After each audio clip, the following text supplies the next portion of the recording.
আসসালামু আলাইকুম সবাইকে যে যেখান থেকে দেখছো।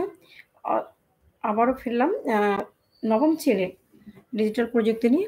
তোমরা যারা ৯ম শ্রেণীর শিক্ষার্থী আছো, তোমরা কিন্তু অনেকেই ডিজিটাল প্রযুক্তিতে খুব দুর্বল।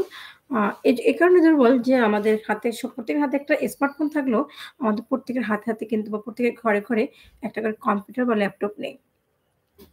যার পরিপ্রেক্ষিতে আমরা যদিও মোবাইল ইউজার ভালো করতে পারলেও আমরা কম্পিউটারটা ভালো ব্যবহার করতে পারি না এবং কম্পিউটার থেকে ভালো কিছু অর্জন করতে পারি না। তো সে লক্ষ্যে আমাদের যেটা করা উচিত সেটা হচ্ছে আমাদের কম্পিউটারটা শিক্ষা উচিত। এখন আমরা তো কম্পিউটার শিখতেও পারি না। তাহলে কিভাবে করব?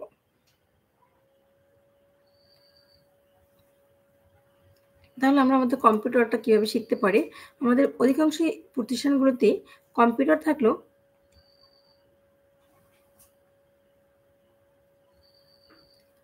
আমাদের অধিকাংশ প্রতিষ্ঠানে কম্পিউটার থাকলেও কিন্তু আমাদের সেই কম্পিউটারটা ব্যবহৃত হচ্ছে না বা দক্ষ জনবলের অভাবে সেই কম্পিউটার আমরা ব্যবহার করতে পারছিও না। তো যে কারণে আমাদের যেটা হয় যে আমরা কম্পিউটার ভালো শিখতে পারতেছি না। তো আজকে আমি তোমাদের সাথে সেই কম্পিউটারের ভালো কিভাবে তোমরা করতে পারো বা কম্পিউটারের যে প্রশ্নগুলো থাকে ডিজিটাল প্রযুক্তির সেগুলো আমরা কিভাবে করতে পারি সে সম্পর্কে আলোচনা করব। তো আশা করছি তোমরা সাথে থাকবে।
আচ্ছা, এখন আমরা যেটা দেখব সেটা হচ্ছে ডিজিটাল প্রযুক্তির কম্পিউটার শর্টকাট কি?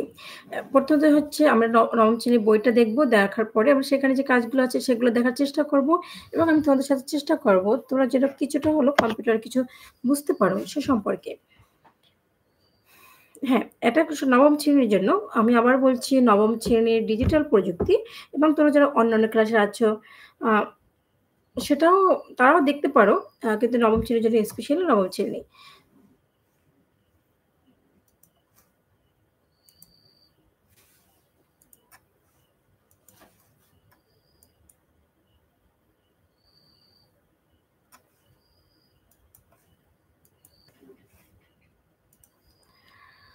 ক্লাস 7 এর তো আগামীকালকে শিল্প সংস্কৃতি পরীক্ষা।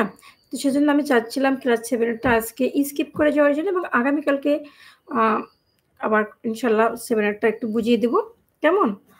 আর যেহেতু ডিজিটাল প্রযুক্তি একটু ইম্পোর্টেন্ট এবং ষষ্ঠ শ্রেণীর জন্য ইংরেজিটা একটু ইম্পোর্টেন্ট ছিল সেজন্য ইংরেজি এবং ডিজিটাল প্রযুক্তিটা দেখিয়েছি। তো তোমরা যারা সপ্তম শ্রেণীর শিক্ষার্থী আছো তারা হার্ড হবে না। আমি আগামীকালকে তোমাদেরটা বুঝিয়ে দেব। আচ্ছা। এখানে দেখি আমার সাথে এই মুহূর্তে কে আছে? এই মুহূর্তে আছে গেমিং 69 হাই ম্যাম ভালো আছেন? জি, আলহামদুলিল্লাহ আমি ভালো আছি। ম্যাম আসসালামু আলাইকুম। ওয়ালাইকুম আসসালাম। আয়ন দাস আচ্ছা কি লিখছে হয়তো কোনো আসসালামু আলাইকুম, ওয়ালাইকুম আসসালাম। সাধন আসসালামু আলাইকুম, ওয়ালাইকুম আসসালাম। নয়ন বস কি লিখছে আমি আসলে বুঝতে পারতেছি না। ক্লাস 9 হ্যাঁ, ক্লাস 9 কেমন আছি? আলহামদুলিল্লাহ ভালো। তারপরে 7 এর কি করাবেন না? আসলে আমি তো বললাম 7 এরটা আসলে আপাতত করাচ্ছি না আজকে। আগামীকালকে থেকে আবার 7 এরটা করাবো। ম্যাডাম কালকে লাইভ কয়টায় করবেন? আগামীকালকে লাইভ সেশন করব আমি আ আগামীকালকে তো ফ্রাইডে এবং আগামীকালকে আমি একটু বিজি থাকবো। তারপর আমি লাইভ সেশনটা করার চেষ্টা করব সন্ধ্যা ৮ঃ০০ থেকে। রাত ৮ঃ০০ থেকে। সন্ধ্যা নয় সরি রাত ৮ঃ০০ থেকে করার চেষ্টা করব। যে ৮ঃ০০ না হলে ৮ঃ৩০ থেকে। এ তো অবশ্যই নোটিফিকেশন পেয়ে যাবা। ফাবিয়া চৌধুরী আসসালামু আলাইকুম ম্যাডাম। ওয়ালাইকুম আসসালাম। ১২টা পরের রুমে আচ্ছা বুঝতে পারতেছি না। আমি Tushi, thank you Tushi. Bangla ma'am ভালো। আচ্ছা আলহামদুলিল্লাহ। তো আমরা এবার একটু দেখি তাহলে নবম শ্রেণীর যে ইংরেজি বইটা আছে সেই সরি নবম শ্রেণীর যে ডিজিটাল প্রযুক্তি বইটা আছে সেই বই থেকে আমরা একটু দেখার চেষ্টা করি।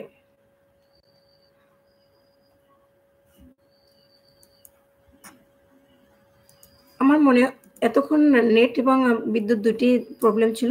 আমার মনে হচ্ছে এখন দুটি ক্লিয়ার আছে এবং আমার কথা স্পষ্ট শোনা যাচ্ছে। যদি তাই হয়ে থাকে আমাকে একটু জানাও ইয়েস অর নো। যদি কথা ভালো শোনা যায় এবং ক্লিয়ার দেখা যায় আমাকে বলো ইয়েস আর যদি কথা ক্লিয়ার না শোনা যায় তাহলে লিখে রাখো নো।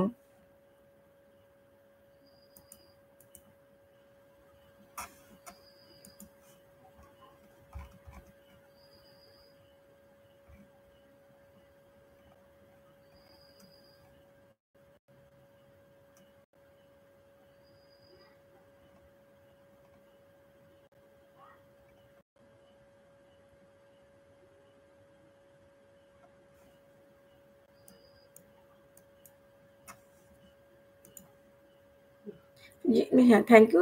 শোনা যাচ্ছে কথাগুলো। তাহলে আমরা এখানে যেটা আছি তোমরা একটু তোমাদের বইয়ের এই পৃষ্ঠাটা একটু যদি পারো একটু ওপেন করে নাও। আমরা যেখানে আছি আ এটা হচ্ছে গিয়ে ২ পৃষ্ঠা। বাকি ২ টি ঘটনা আমরা ইতিমধ্যে ঘটনা দুটি জেনেছি। আমি পুরো ঘটনা বলব না। কারণ তোমরা ইতিমধ্যে এটা কমপ্লিট করেছো এবং ঘটনা জেনেছ। আমি এখান থেকে একটু যেটা দেখাবো সার্চ ইঞ্জিন গুগলিং ইহো ফ্যাক্ট চেক বাংলাদেশ এই কিওয়ার্ড গুলো সার্চ করলে আমরা কিছু ওয়েবসাইটের নাম পাবো যেগুলো ভুল তথ্যকে চেক করে বা যাচাই করে। সো দ্যাট আমরা দেখি এটা করা যায় কিনা। তো তোমাদের নবম শ্রেণীর যারা শিক্ষার্থী আছো তোমাদের কিন্তু বলা হয়েছে এবং নির্দেশনা দেওয়া হয়েছে যে তোমাদের কিন্তু নিরবিচ্ছিন্ন সাবিহা খান অনন্যা মেবি আসসালামু আলাইকুম, ওয়ালাইকুম আসসালাম। থ্যাংক ইউ ভেরি মাচ এত রাত্রে জয়েন হওয়ার জন্য। প্রত্যেককেই রাত্রে জয়েন হওয়ার জন্য অনেক, অনেক ধন্যবাদ। আচ্ছা, এবার দেখো আমরা এইখান থেকে দেখব কিভাবে ফ্যাক্ট চেক বাংলাদেশ থেকে আমরা ওয়েবসাইটের তথ্য ভুল দেখতে পাই। তো দেখি একটু।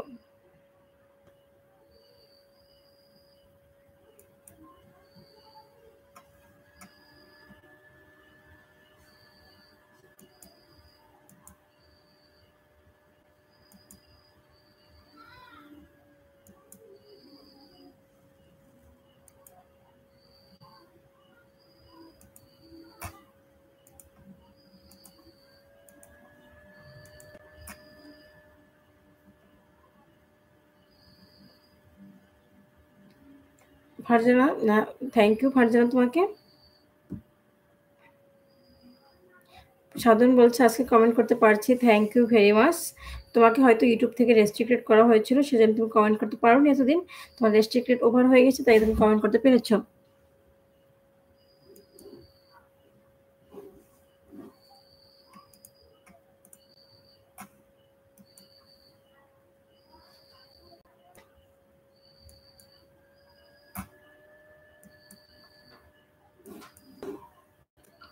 তো আমরা এখানে আসছি এবং এখানে আসার পরে আমাদের যে বইয়ের নির্দেশনা ছিল ফ্যাক্ট চেক বাংলাদেশ। আমি এখানে ফ্যাক্ট চেক বাংলাদেশ লিখে এই যে আমি ফ্যাক্ট চেক লিখছি, এটা হচ্ছে আমার একটা কিওয়ার্ড।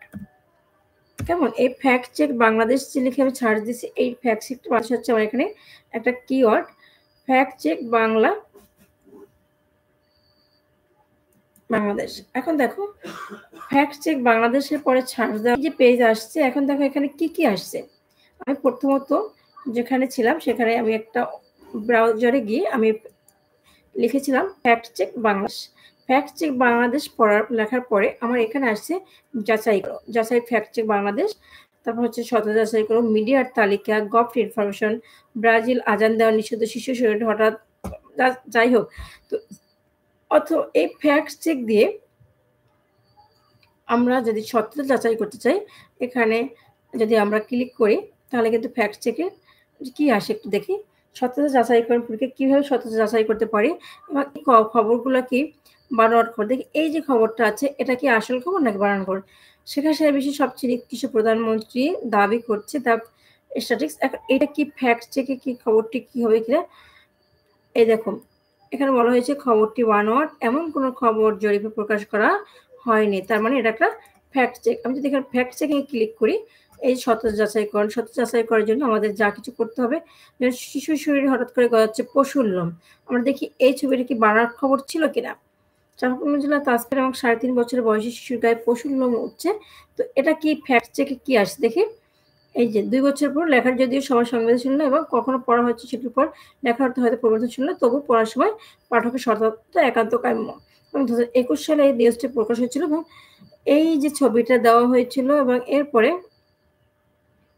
সত্যতা যাচাই করছে এবং যাচাই করার পরে দেখো এই যেটা আসছে, তাহলে এখানে যেটা হচ্ছে,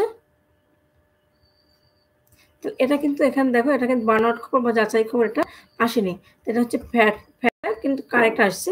তো আমরা এভাবে চাইলে আমাদের ফ্যাক্ট চেকগুলো চেক করে নিতে পারি। কেমন? তো এটা হচ্ছে আমাদের প্রথম যে 3 নাম্বার পৃষ্ঠা ছিল ফ্যাক্ট চেক বাংলাদেশ, সেই ফ্যাক্ট চেক বাংলাদেশ থেকে আমরা এটা দেখলাম।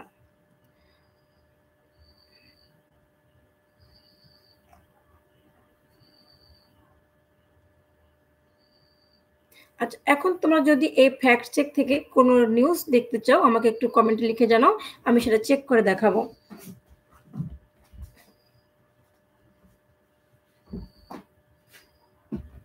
তোমরা যদি কোনো কিছু নিউজ ফ্যাক্ট চেক করতে চাও সেটা আমাকে জানাও, আমি লিখে দাও, আমি সেটা চেক করে দেখানোর চেষ্টা করব।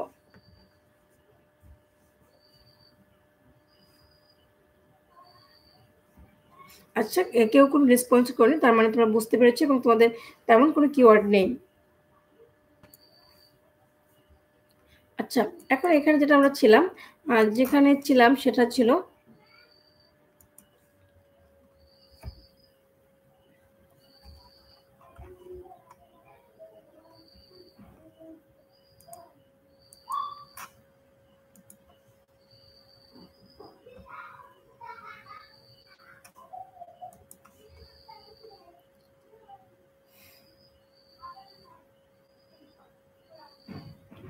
ভয়েস কমান্ড ব্যবহার করে কিভাবে আমরা বাইরের কাজগুলো সহজে করতে পারি সেটা আমরা আজকে দেখব।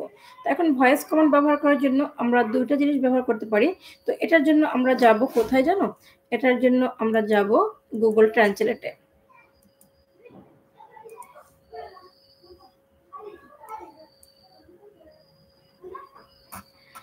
তোমাদের কি কোনো আর্টিকেল উপস্থাপন করতে হবে কিনা? না, তোমাদের কোনো আর্টিকেল উপস্থাপন করতে হবে না। আচ্ছা, আমরা যেখানে আসলাম এটা হচ্ছে আমাদের যে দ্বিতীয় যে পেজটা ছিল তোমাদের ডিজিটাল প্রযুক্তি বইয়ের যে পেজ, সেখানে যে বলা হয়েছিল এটা হচ্ছে গিয়ে 5 পৃষ্ঠায় 5 পৃষ্ঠায় একটা ইমেজ আছে এবং সেখানে বলা হয়েছে আমরা কিভাবে ভয়েস কমান্ড ব্যবহার করে খুব সহজে বাড়ির কাজগুলো সমন্বয় করে নিতে পারি কম্পিউটারের মাধ্যমে। এখন আমরা সেই দেখি, আমরা তাহলে ভয়েস কমান্ড অর্থাৎ আমরা মুখে আমাদের তালিকা থেকে আনা একটি পয়েন্ট বলবো আর কম্পিউটার তার লেখা হয়ে যাবে। আমাদের মধ্যে কেউ থাকলে এই কাজটি কিভাবে করতে হয় জানি, আর যারা জানি না তারা সাহায্য করবো। তো তোমাদের হয়তো এইটা বলতে পারে যে কিভাবে তুমি চাইলেই একটা কমান্ডস দিয়ে খুব তাড়াতাড়ি টাইপ না করে লিখতে পারো। তো আমি এবার দেখাবো আমি কিভাবে টাইপ না করে তোমাদের কমান্ডসগুলো ব্যবহার করি। আচ্ছা, এখানে বাংলা আছে, আমি বাংলাটা কিভাবে কমপ্লিট করতে পারি। যেমন হচ্ছে প্রিয় শিক্ষার্থী, আজ আমি তোমাদের সাথে আলোচনা করব ডিজিটাল প্রযুক্তি বইয়ের মূল্যায়নের নমুনা নিয়ে। তো প্রিয় তোমরা যারা আছো, এই মুহূর্তে তোমাদের ডিজিটাল প্রযুক্তি বইটা নিয়ে নাও এবং সাথে, সাথে খাতা কলম নিয়ে নাও।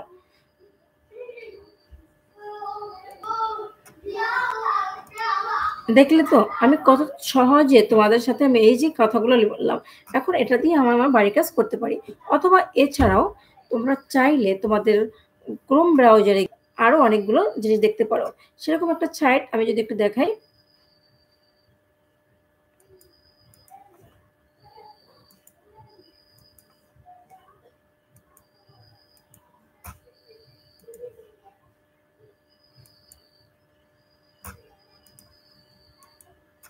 তো এখানে এসে যদি এখানে আমি সার্চ দিই ভয়েস টাইপিং।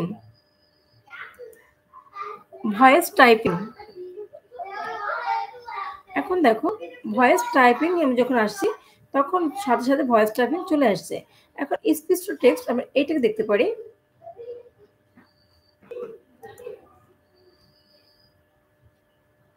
ভয়েস টাইপিং দেওয়ার পরে আমাদের এই স্পিচটা চলে আসছে। আমরা এখানে স্পিচ টু টেক্সট দিলাম। এখন আমি যদি এখানে কথা বলি, এটা ইংলিশ বলছে। তো আমি যদি এখানে ইংলিশের পরিবর্তে আমি যদি পারি বাংলা নিয়ে নেব। দেখি বাংলা আসে কি?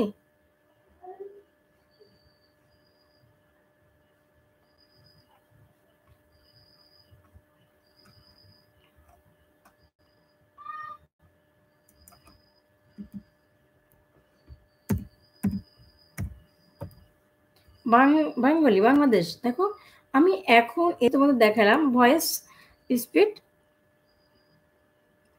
এখন আমি এখানে আসার পরে তোমাদের আমি যদি এখানে দেখানোর চেষ্টা করি, আমি ভয়েস শুরু করলাম।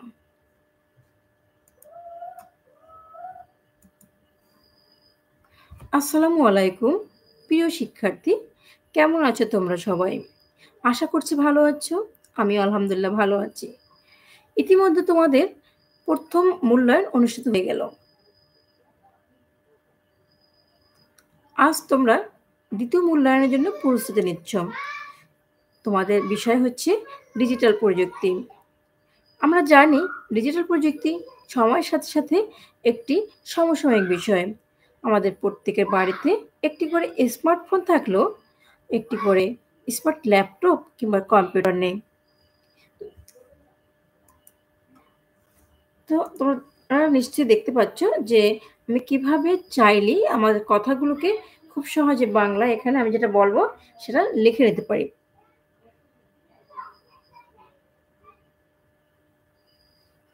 আমি যখন এই প্রশ্নগুলো আমি এগুলো লিখতে পারি, তখন কিন্তু আমার খুব সহজ হয়ে যাবে। তো এটা হচ্ছে একটা কাজ তোমাদের যখন তোমাদের কিন্তু ডিজিটাল প্রযুক্তির যেদিন মূল্যায়ন হবে সেদিনকে বলা হয়েছে তোমাদের আ একটি কম্পিউটার থাকতে হবে নিরবচ্ছিন্ন এবং সেটা স্কুল থেকে প্রোভাইড করা হবে, সেখানে দেবে। কিন্তু তোমাদের অনেক স্টুডেন্ট থাকা সত্ত্বেও কিন্তু সেটা থাকছে না। তাই তোমাদের কিন্তু এই লেখার ধাপগুলোকে কিন্তু পর্যায়ক্রমে তোমাদের খাতায় নিজে থেকে লিখতে হবে।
তো আমরা এতটুকু দেখলাম। এরপরে তোমাদের বইয়ে যেটা আছে একটু দেখে নিই কি আছে। ভয়েস কমান্ড ব্যবহার করে আমরা সহজে বাড়ির কাজগুলো কিভাবে সমন্বয় করতে পারি। কাজটি ল্যাপটপ ও ইন্টারনেট সংযোগের প্রয়োজন হবে। কিভাবে করতে পারি এটা ল্যাপটপ ইন্টারনেট। এইখানে একটু যে খেয়াল করো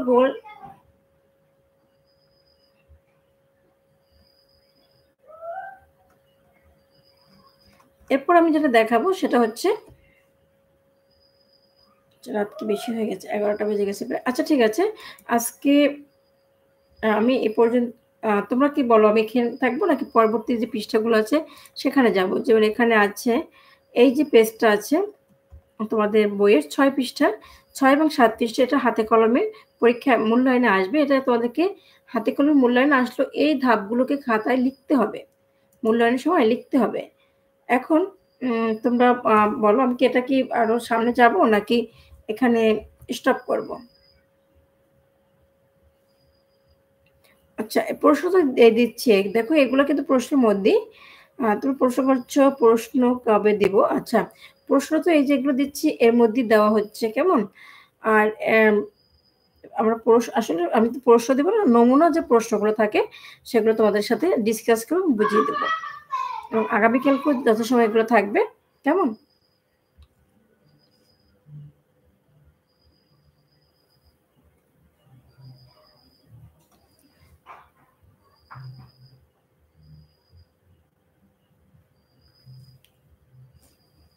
তো এরপর দেখো মনে হচ্ছে ৭ পৃষ্ঠায় আমরা দেখি একটু ৬-৭ পৃষ্ঠা। এই ৬-৭ পৃষ্ঠার এটা আমি একটু যদি এটা পুরোটা আমি যদি একটু শেয়ার করে দেখাই।